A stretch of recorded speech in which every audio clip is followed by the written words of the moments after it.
Welcome to this Radigan interview, where today Tom interviews Long Island music duo Evil Sweet. Now, here's your host, Tom Radigan. Right. Okay, we're going. Okay, what's going on, guys? It's Tom Radigan today, and this is a really special video. This is the first time I'm having an interview with somebody, and I'm glad. And what better way to do an interview with a musical group? They are a musical group near my hometown. They're from Long Island, New York. They've got a new EP out with called For the Singles. It's on all the music platforms such as Spotify, Apple, and Amazon Music. You can also check them out on their YouTube channel as well. And let's bring out our guests, Zach Castro and Scotty O'Brien. Welcome, Evil Sweet. Hey, thanks. Hey, Tom, thanks so much for having us. Yeah, it's such an honor to be your first interview. We didn't know that coming into this. That's amazing. Yeah, I mean, this channel is I try to keep it more to music and stuff like that now, music commentary. And I thought, support the local bands and support the new stuff coming out too, We appreciate that. Thank you so much. Yeah, especially during the pandemic, it's great to actually, still have people interested. Yeah, no, it's crazy, like with everything. And I guess, I'll start off with that, because during this pandemic, it's been really crazy with everything. Like, how did you guys were able to strive with your music? Like, how were you able to just get everything together, Well, so we've always kind of just been going, I guess. Like the Energizer Bunny. You keep going. You mentioned we're local. We're actually all from Northport, and that's where we met in Northport High School. And so we kind of learned how to write songs together, how to perform together. We grew up the first person I played with in a band was Zach, and it wasn't even a band; it was just the two of us, and that's what we did for 10 years until more recently. Yeah, so I guess when the pandemic hit was kind of right when I was getting out of school, and I was doing an internship, and we were still in the mode of kind of just recording as much as we could whenever we could, and we were playing a little bit more. We were picking up with playing at that time. Yeah, we were starting to play a lot when the pandemic hit, and then we kind of were in limbo for a little bit, and so this project For the Singles was actually mostly recorded before the pandemic. Except for bass, and then we ended up getting that done over the course of it. And so it's been nice to have music to release. And slowly over the course of the pandemic, we've been playing more shows here and there. Yeah, I mean, it's cool. I mean, the songs I've heard with you guys, like Round the Block, I'm So Sorry, those songs are really they're so catchy. And it's honestly when I listen to them, and it's oh my God, it's I went to school with these guys. These people are from Northport, That's so cool. You're making me blush, my guy. Thank you. That's awesome to actually hear people even have that reaction, No, it's also cool. We weren't best buddies in high school. We didn't really know each other. I was a senior, you were a freshman. So we didn't know each other too well, and it's really cool that somebody from our hometown is hey, we like your music, guy. Keep going. It's a nice feeling. So we appreciate that. No, definitely. I think it's great, and I think people need to hear it because it's I'm telling my friends, check out this music. It's really good. Thank you. Yeah, we really appreciate it. And we're getting ready to record other stuff. So hopefully we can have more stuff to promote very soon. So what projects are you thinking of coming up with? So we have a few singles that we're gonna release. We have one coming out probably within the next 2 months called Do You Understand? Okay. But we also have a whole EP coming out, hopefully, fingers crossed, by June, July. I'm a little hesitant on that. It might be a little later. It might be August. But that's going to be called Queen Victoria. Long live the Queen. Oh, good title. So, yeah. Yeah, and I guess, I think one of our biggest strengths is that we've always just had a lot of music, a lot of songs. And the question's always been all right, well, which one are we going to do next? Which I think is ultimately a good thing. Yeah. So sometimes we're we don't know. Yeah. There's so many options. Yeah. That's what you get when you write for 10 years. But yeah, we got a few singles coming up, and the Queen Victoria EP, and hopefully it's, they're all kind of along the brighter, happier, for the most part, sound of For the Singles. Yeah. Right. Yeah. Well, now, that's the thing that's interesting about it, because I think that's such a great title, and it's so interesting too. It's it sounds you definitely consider yourselves I mean, it definitely seems you bring a lot of stories into your songs. Where's your inspiration from, or? Well, it's funny you say that. No one's really I don't know. We like to look at things or projects like books or like story books, Oh, yeah. preferably like picture books, pretty like simple and to the point. Like a kid could pick it up and read it, or an adult could pick it up and read it. But like that's when we're writing a project. If you've listened to the other ones, like the other things we've released, everything has a completely different sound. They're all in the same vein in the sense that like, oh, like this is definitely Scotty singing. This is Zach doing his rap thing, Yeah. but they're all totally different. So like we go to the approach of each project as like, okay, well, what is the story we're going to tell, and how can we tell it simplistically enough where a lot of people can understand it, because there's beauty in simplicity. That's what I always say. Like the more simple we can make it, the more repetitive we can make it, the simpler, the better. Yeah, I More mean that's fun. what. Yeah. Oh, sorry. What were you saying? That, I was gonna add also people actually listen to EPs. If we were to drop an album, probably wouldn't do as well as we would like. But I do agree with Scotty. We love those little compact, easy to digest stories that are short but like still have some substance to them. with Yeah. a clear start, a clear finish, like a little glimpse of light into what's going on, and that's all you need. A little pocket in, and that's it. Right. I mean, no, I noticed that like with your EPs now that was a sort of a question of mine of like is there an album coming down the line eventually, or have you guys not come to that yet? I think the key word there is eventually. Yeah. We're not necessarily opposed to ever doing an album. We already have it all sorted out in our head. Oh, that's If we were to do one, we kind of have like a track list already, like in our heads. Yeah. But we, at the moment, we're really just enjoying the aspect of like Figuring it out. well, people like, not a knock on us or a knock on like any local musicians or Indian musicians, but it's really hard nowadays. Oh yeah. Like Totally. get someone to like listen to your music, let alone listen to a whole 45-minute album. So like it's a lot easier to be like, oh, listen to our single, Mhm. and then listen to like the next 10 minutes. Like there's 10 minutes more. It's not that bad if you like this, you know what I mean? Mhm. So there's that too. That plays in the factor. I don't think we would have enough people to listen to a full 45-minute album. Right. But someday. Someday. Yeah, That's yeah, the keyword, yeah. eventually. Well, I mean, I actually noticed though, like with because it's like everything out, like because you guys would be considered like you guys would consider yourself more like rock and pop, right? Like kinda Sure, like yeah, rap. for sure. Like pop. I mean, and of course some of hip hop, because I know some you do rap. Yeah, but majority like a pop rock sound. Yeah. And it's like the problem I think nowadays, like with some stuff, is a lot of the stuff you see is like pop on the radio nowadays. It's not as like radio about that. Oh, I'm sorry about that, Din, for a second. Don't worry. But yeah, no. But the thing about the radio though, it's like, okay, there it goes again. But anyway, no, whatchamacallit? But like, you hear stuff like Cardi B and all that, and it's not like, as like rock as much as it used to be. Like I feel like rock is still around, but it's not on the mainstreams as much. Mhm. And I gotta say, like when I listened to your covers of songs from the 2010s, it got me back to listening to them and getting even more of an appreciation for them, because over the years I used to be like, I'm a huge like more of like a 50s 60s guy, like a big Beatles fan. Elton So are John, we. as you see, like there's an Exactly. Elvis poster in the back, $1 Million Quartet, and I have that same poster. oh yeah.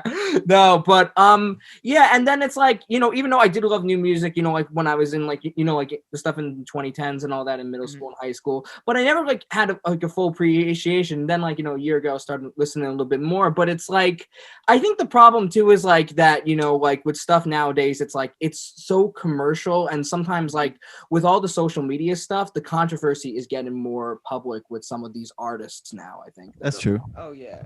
And I think it's like the rock artists, it's like, they're just like, they have a statement to make. The songs that are like the pop, because it's like, you'll see the credits where there'll be like a lot of like songwriters or a lot of, like producers and stuff like that, like, sometimes it's like, like, and like, I mean, sometimes you'll still see like the guy with just the one credit with the credit, one songwriter and all that.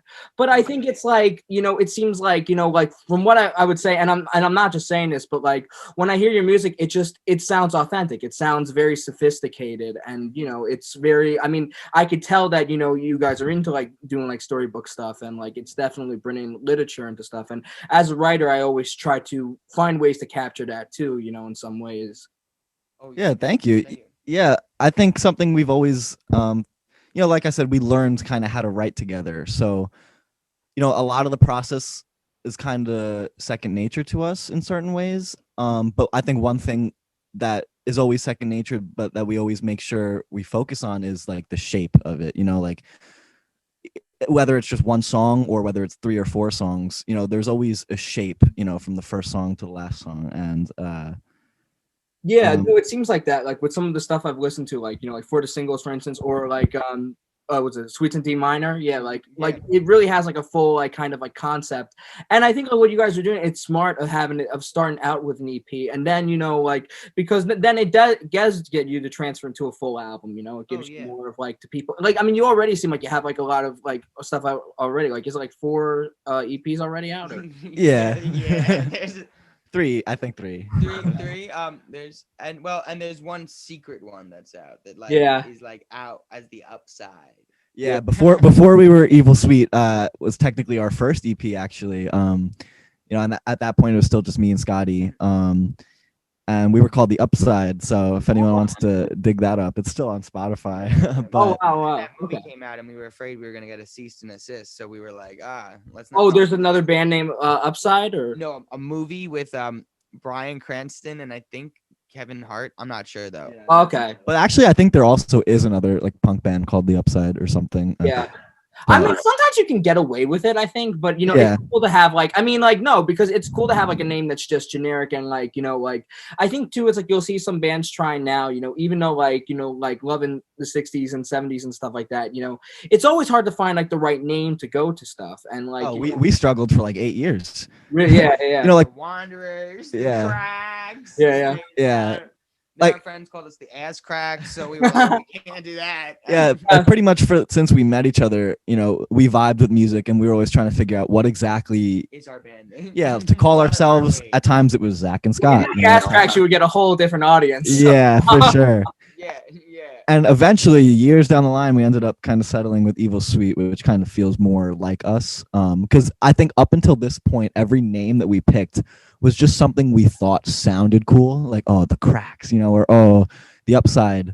But Evil Sweet was like our first ever band name that at least kind of came out of our personalities in a little bit. If that. Well, somebody said to us, actually, our friend Alexa was like, "Yo, you guys are Evil Sweet," and then we were like, "Oh." That's what we. Wow. That's our band. Yeah, it was kind of like a catchphrase that Scotty originated and that we would throw around in our friend group. And was a dick. I go, oh, you're being a jerk. That's Evil Sweet. And so eventually we were like, that's actually a pretty cool band name. So. I mean, that's the funniest thing. Like, noticing that too as being a content creator, like the ideas come with you in the weirdest moments of your life and stuff. Oh yeah. It has to come in dreams, the shower, when you're cooking, driving, anywhere, really. And that's 100%. Is it like hard, like when you make music out, like, because like, are your parents like very supportive and they're like, oh, we saw your music, like, does it kind of bother you, or? You know what? For like the first 20 years of my life, and I'm only 24, so the last like 4 or 5 years, it's changed. I did musical theater. I did plays my entire life, and I always loved my mom going and my grandma going, but like my dad, for some reason, I'd always get nervous around because I'd be like, he likes music. This guy likes music. He knows what's good. I don't want to show him anything bad. So I'd always be a little nervous to show him stuff. I always did, and they were always very supportive with everything. They've always supported anything I do. They've always got my back, which is, I can't ask for better parents in that aspect. But like, yeah, in the last like 4 or 5 years, like they'll joke around about my music. They'll be like, oh, but then I'll hear them listening to it in the shower. I'll hear them listening to it while they're cooking, singing along. Yeah. I'll catch them. No, it must be a great feeling though too to have that too. It's like that, because it's like, no, like definitely supportive, but it's also something that like you're proud of, that you can show people. I mean, that's like how it is. Like with me, sometimes it's like because especially in the pandemic, like it definitely, I think, did get a lot of people to like figure out more creativity than like, because it's like it's hard when you come up with creativity, and like you can always get like not so much writer's block, but a little like stuck on like, oh, I like this idea, but like are people gonna like it the same way? And then when COVID happened, it's like you're by yourself sometimes, like in lockdown, so it's like who is like I'm talking to a chair here, well, like, yeah, and I think that's a good point, and that's where the question of support, I think, really makes a difference, because it's Scotty's parents and my parents are really, really supportive, and it's great. But I think it's one thing to be supportive, like yes men, and another thing to be honest, and like we really value, people's opinions, even if they're not always good, because we've been doing this together for so long. We get locked in our ways, like tunnel vision almost, too focused on one thing. So yeah, support is important for multiple reasons, I'd say. Yeah, no, definitely. I think it's what keeps you striving too. It's like, even if you get some bad criticism, and like, because like, listen, I mean, it's like not everybody's gonna like something, and sometimes it'll be like fine, and then sometimes you'll be like, but this is so great, like how could they not see it? So then it's like, I think it strives you to get like more better. Just it strives you to like create more. It's, yeah, absolutely. Oh yeah, and I also think there's I don't know. I think there's a difference between like when you get criticism, sometimes a lot of times there's a difference between like giving someone advice, like, hey man, like you could work on this and this is what I would change, and like that's cool and we love that. But there's also a difference being like, oh, they suck. So like I do feel like when like I had something to say but I forgot what it was. no, it's not a good one. But when I get it, I'll remember.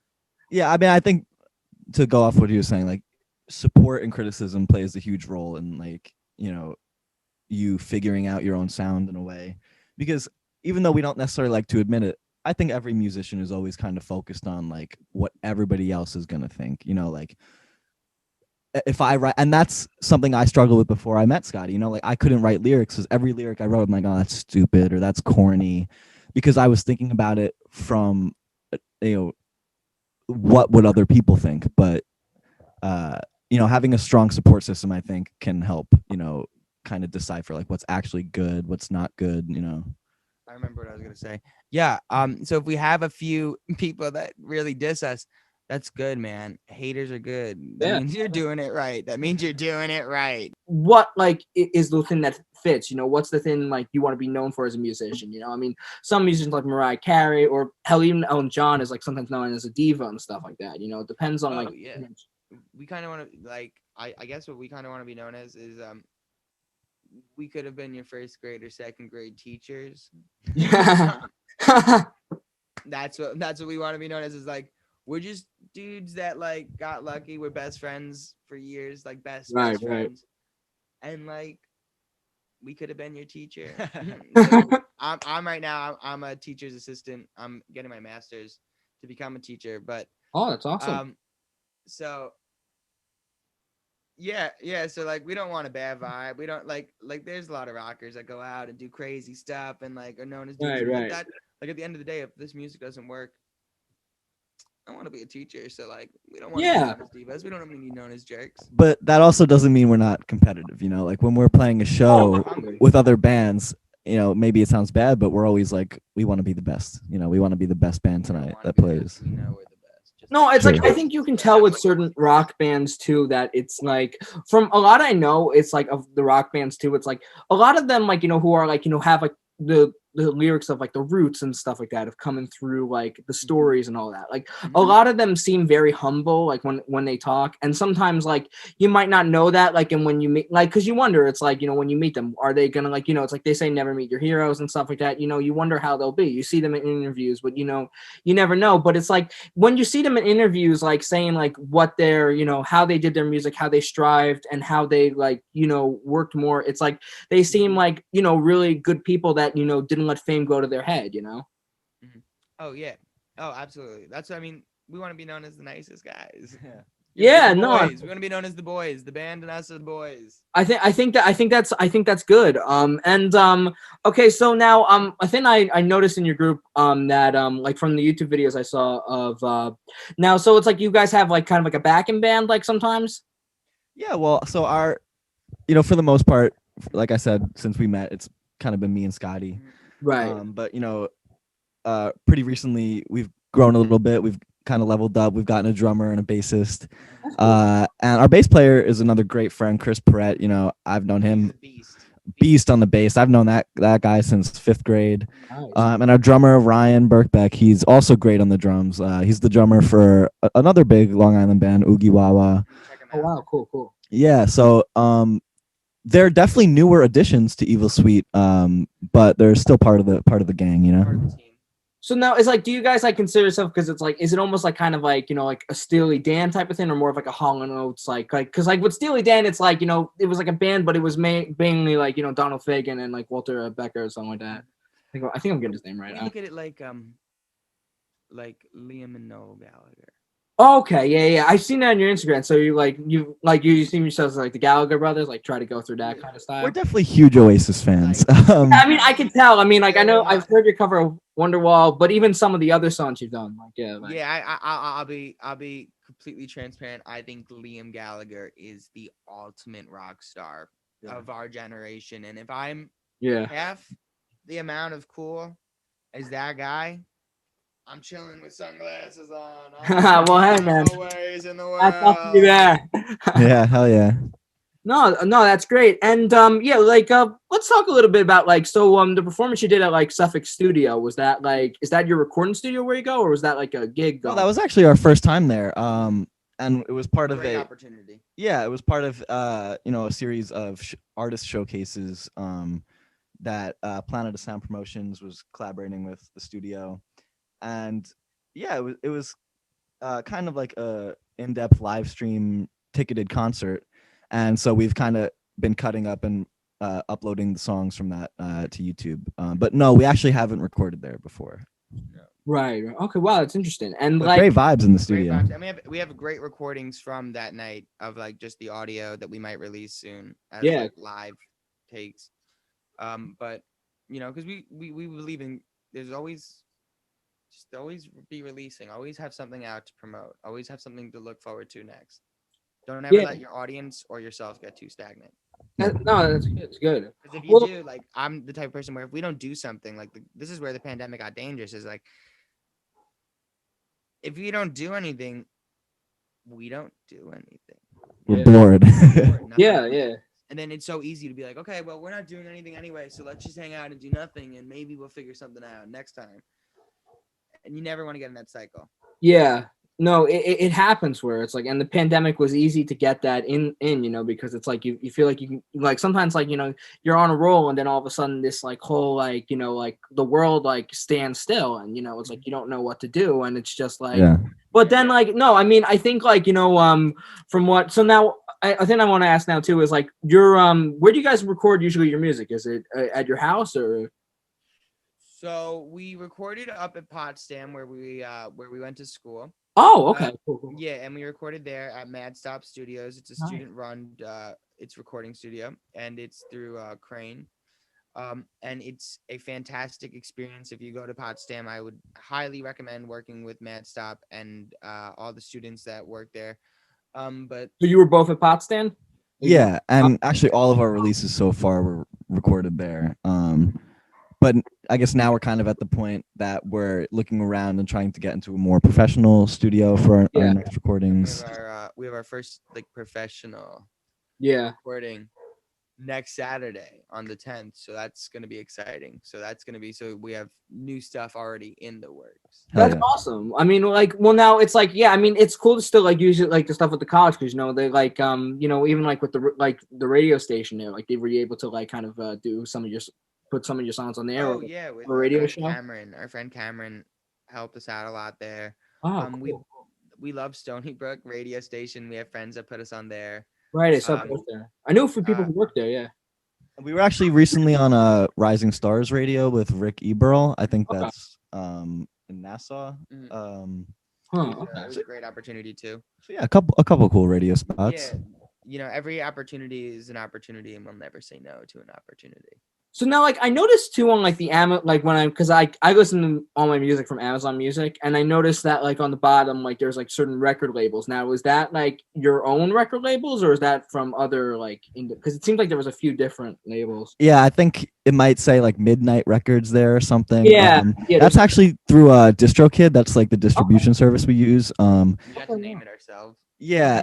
I think that might be the default though, but just because we didn't really think about it too much. But or are they like an independent like kind of record studio, like kind of like that? Or yeah, well it's like it's like a distribution service. Okay. So it's kind of like, I don't know, CD Baby or TuneCore. You kind of pay a fee and they'll upload your music to streaming services. With DistroKid, if with a certain plan they let you pick like to edit the name of your record label, even though we don't have a record label. So But that's we're where not that. close to getting one maybe one day.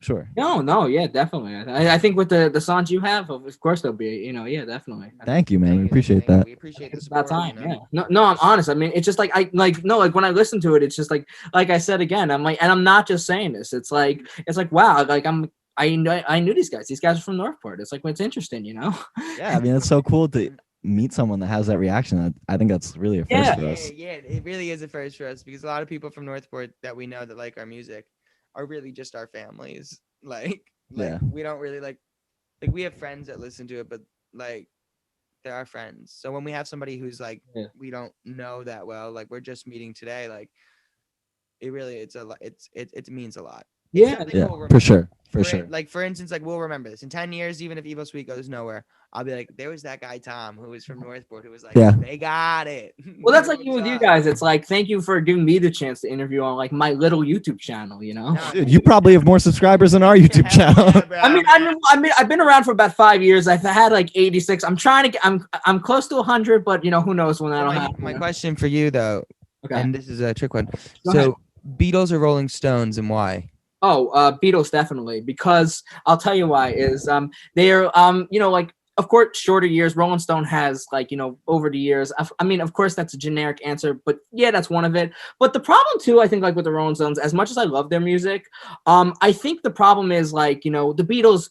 It was 4 guys: John, Paul, George, Ringo. With the Rolling Stones, like even though you did have like Mick Jagger, Keith Richards, like Brian Jones, all that, yeah, Bill Wyman, Charlie Watts. But the problem is like there were other musicians that were like kind of behind the scenes, like That was just as important. Yeah. yeah, that weren't credited. And I think it's just like the way that was like kind of like how those people were like ripped off, like, in some ways, like of not getting the credit. Like Ian Stewart, I remember hearing like that he got like, discredited. I think like it was the manager and the producer who like didn't like his appearance. So he wouldn't let he be a part of the band. So he was just like kind of like he would play on a lot of the early records, but he wasn't like known as a Rolling Stone because of like, the image stuff. So that's the thing. At least like with the Beatles, it was the 4 guys. And of course, there was stuff along the way, like with Pete Best in the beginning, but on all their albums, George Martin. Yeah, don't forget George Martin, man. Well, George Martin as producer, yeah, I mean, like George Martin definitely the 5th. Brian Epstein too. I have a TikTok joke I did where the 5th Beatle was actually Clarence Walker. You know that SNL sketch with Eddie Murphy? Yeah. Yeah, where he's like, I invented the Beatles. It's like they ripped me off. But yeah, no, yeah, I mean. So like what other that brings me to like a little bit more fun question. So it's like what artists like from like 60s and 70s like kind of like get you like kind of motivated a little bit, Well, if you're asking the ones that I listen to. Yeah, the ones you listen to, the ones that you've got you into like being like a musician and all that. Yeah, I mean, I guess that that's probably not the era of music I listen to most at this point in my life. Right. But at other points in my life, it was the only thing I listened to. Yeah, so yeah. It's definitely influenced, our sound a lot. I'd say obviously the Beatles, but everybody says the Beatles. Everybody says. I know everybody does. I mean, it's like I know it's such a cliche answer when they say your favorite Frankie band. Valli and the 4 Seasons. That's for me. The Beach Boys. Yeah, That's for me. They're good too. I fucking love them. I'd also say the Who for me was a big Oh, one. yeah. But like, if we're gonna be honest, like the real influences for me have been like the Killers, the Strokes, Portugal the Man, even like Maroon 5. I think like in the very beginning they were really good. Like I think there's like that was when I was like, oh yeah, this is what music is. Like Maroon 5, man. I mean, like, I think like a lot of like their early stuff was good, and like even like when moves like Jagger came out, I felt like that's when they started getting commercial. But the song was good. Even like stuff, Jagger, like to this day, is still It's catchy. Yeah, I remember. Animals is the one that like got me when they were like moles, and I was like, really? Right. Really, like animal moles. Yeah. Oh, you were saying Zach? Oh no, yeah, I was just gonna say I remember when moves like Jagger came out. I remember thinking like this is different from what they usually do, but like it's catchy. Yeah. But looking back, in my opinion, I feel like moves like Jagger was kind of the end for them. Like, obviously they had like Payphone, and obviously they had like. I still think they have other bops, I but think it was good. I think that was a really good one. when I was younger, like songs for Jane or songs about Jane. Oh yeah. that album, it was one of the first albums where I was like, album. that's one of my loves. Like, Yeah. I loved it. But I don't know. I feel like the quality of Maroon 5 and also the quality of Adam Levine's voice has just been a downward. I mean, like, granted, he's singing very high. He's not singing like No, yeah, he's right, not you're right. singing like. But it doesn't sound comfortable. It does No. not sound good. Like, Yeah. I mean, it's like the thing is like I like their music, but it's like once Red Pill Blues came out, I'm like they've lost me. You know, I don't know like, how Yeah, they. no, I feel that. entirely. I mean, Memories I thought was actually good. That came out, you know, like recently. I thought that was actually pretty good, and like you know, it was an interesting, you know, moving story because it was about a manager. Yeah. I mean, like, but like honestly, the Killers, the Strokes, Yeah. the Arctic Monkeys, I love. Well, the Strokes they just won the Portugal the Grammy, Man. right? What was that? Didn't they win the Grammy for the rock record? Yeah, the Strokes did. Yeah, the Strokes did, right? Yeah, they did. They did with the abnormal new. The new Yeah, album. that I mean that's a group I have to get into because like you know it's funny like what you said, Zach. You know it's like that there was like a time like you know it's like for me it was like there was a time I like all I listened to like 10 years ago was like 50s music. That's when I got like really you know into it because I had before when I was a kid. I mean I've been into music ever since I was like you know like ever since before I could even walk. But like you know stuff like you know my dad had a cassette tape of the Creedence Clearwater Revival compilation album Chronicle. And then you know my dad was a huge Grateful Dead fan. Then it got more into Beatles and became a Beatles fan like for life in first grade, mind you.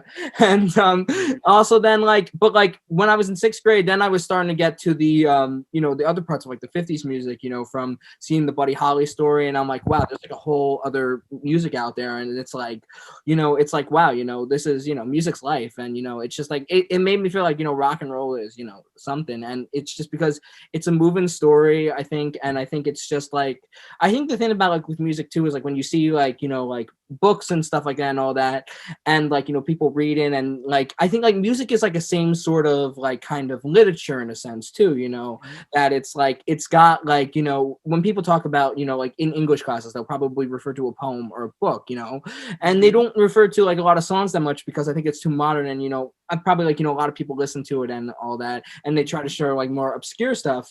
But I think it's like you know songs I don't think get as much credit as being you know incredible poetry with of course you know the singer songwriters out there, you know, like Bob Dylan, you know, Van Morrison. Yeah, I mean, I well, I was gonna say, I guess I think you're right, and I think as time goes on, you know, songs are considered more and more to be, you know, pieces of art, and I guess I mean that in a pop medium, you know, like in classical music, they considered songs like art forms for like hundreds of years, but like, and they have like that weird kind of one that the Max kind of makes. You know what is it called? Which one? There's a type of word for it. The type of music that doesn't make sense. Max makes it a lot, but it's really good. I don't know what you mean. Like the kind of symphonic. It's like the orchestra music that's like atonal music. Yeah, atonal. Oh yeah. Like atonal music, that's considered art music. I don't get it though. Well, yeah, I mean it can be, but I think in a more modern sense, like popular songs are becoming more, you know, respected. You know, colleges are starting to open hip hop programs to like analyze hip hop music, and even Bob Dylan recently won, you know, I think the Nobel Prize. Yeah. You know, poetry or something. So I think it is becoming more established. Mm-hmm. Yeah. No, and I think now I think I also I've learned over the years, you know, seen stuff from like you know news stories of like other musicians that like you know, and I notice as myself as like you know when you create something, it doesn't always like, and you want to like release it to the public, and you're like, okay, like I'm dead. This is what I'm gonna do. I'm gonna like get it out there, and then it's like it doesn't get out because it's like at the last minute. Like for me at least, you know, it's like I'm like okay, I don't like it. And it's like, and it has to be like for me, it's like because I strive for perfection, and I like you know try to be a perfectionist with stuff, and like you know if I'm like happy with how it comes out, or it's like you know. But like when with you guys, like when you write songs and stuff like that, do you like come up like more like was there some songs that took a while to make, and or was there stuff that like you know had to be thrown out and then like that like you liked, but then like it was like okay this didn't work anymore? Yeah, I mean we've had songs that are written in 60 seconds. You know, like we just sit down and they're done just because they are. Yeah. We've had songs that take 5 years to write. And we've had songs that, you know, we finished writing, but we hate. And then, you know, months or years later, we are writing another song that suddenly this old element from this song fits and is actually good. So we've had all types of, you know, writing process is quick, long, Frankenstein kind of process. We've kind of, I think, written every way possible. Now, an interesting thing, like, too, is like that. I always like to ask, like, I've always wanted to ask musicians too. It's like with songwriting, collaborations and stuff like that. Because Scotty, you're the lead singer. Zach, you play guitar. Is it more of like Zach, you'll write the lyrics, and Scotty, you'll write the lyrics, and Zach will write the music, or like, is it like more of a sharing kind of thing? No, it's entirely. We are a picture two pieces of a puzzle, right? And that's what we are. We are entirely puzzle oriented. Like, I will have ideas, and maybe it's lyrics, and I will go, Zach, I have this idea. I don't know what to do with it. And he will come to me the next day and be like, okay, well, I finished your idea. This is what it is. And I'll be like, that's exactly it. Or Zach will come to me and be like, I have this idea. And I'll be like, And then like the next day I'll be like, oh, well, this is it. I wrote it. It's done. Or we'll sit there and we'll write it together. Or it will be like, he'll just be jamming and I'll spit a freestyle out and it will be a song. Or he'll vice versa. One of our biggest influences says writing a song is like fishing. You just go out there, you fish, you pull in a fish. Sometimes it's a great fish, sometimes you throw it back. That's like a song. You're not always going to get the best song on the first try. Yeah, so our process is kind of always changing. Sometimes he'll write the lyrics, or he'll write the chords. I'll write the lyrics. I'll write the or both. But we it's an A-B formula. Like, I need him, he needs me. Yeah. I can't write without. When I write with other people, it's good, but it's not the same. It doesn't work. Well, no, and it's good that because from what you guys make it seem like it's definitely feels like it's teamwork, because it's like and that's the thing too. I think it's like you have to find the right collaborator. It's like you need the right team entirely. Yeah. That's the key thing. You need a good team behind you. We needed a good team behind us to get us to the next level, and from there we need a good team to help promote us and a good team to get us these opportunities. Like, it's all team. Yeah. It will never ever, and we will never ever be the people to say Evil Sweet made it big because we made it big. No, Evil Sweet made it big because we have a great team behind us and we have a great group of people supporting us. We do. And like, sorry, were you gonna say something? I was just agreeing with what he said. I was just another curious thing I was just interested about was what's like the producing kind of style? Like, do you guys produce it, or do you have a sound mixer or producer? Oh, well, like I said, up until this point, we were kind of running out of the student-run record label up in Potsdam, and for the most part, our friend Tom was kind of producing our stuff. He did a great job. Our last EP was produced by our friend Nick Dombrowski. Okay. And those have kind of been our engineers up to this point. So going forward, I guess things are subject to change. We'll be in a more professional environment. Which we're very excited for. Yeah. To Westfall Studios. Yeah, I think we'll be over at Westfall Studios. Yeah. That's a great opportunity. It's a beautiful studio out in Farmingdale. If you're a musician and you want to check it out, definitely go check it out and say Evil Sweet sent you. Well, no, I mean, yeah, definitely. And I think and I think, with everything, it seems like, a lot of stuff is kind of coming back, to normal slowly. Mm-hmm. So it seems like there'll probably be more stuff that, down the line that you'll be able to do a little bit more of. Oh, we can't wait to play all the time. That's the best feeling. We do it for the playing. I mean, like, we love writing songs and we're going to hang out regardless because we're best friends. But honestly, it's all about the playing. When we play live, nothing feels better than that. That's the money. Yeah, that's the feeling. Yeah. Well, no, I think it's great. I think keep what you're doing, and I thank you guys really for being on this interview with me. And thank you for having us. Yeah, we're honored. And being the first interview. Of course. Evil Sweet was my first interview. I'll always remember that. We'll always remember you. You're our first fan report that's not our family. So we. Help each other out, that's all that's all that matters, thanks, and thank you guys, and so that's it for this video. Hit that bell notification, hit that thumbs up, and hit that subscribe button. See you guys. Make sure you subscribe. You've been all up in my mind, like all day and all night. You sit there and say you're fine.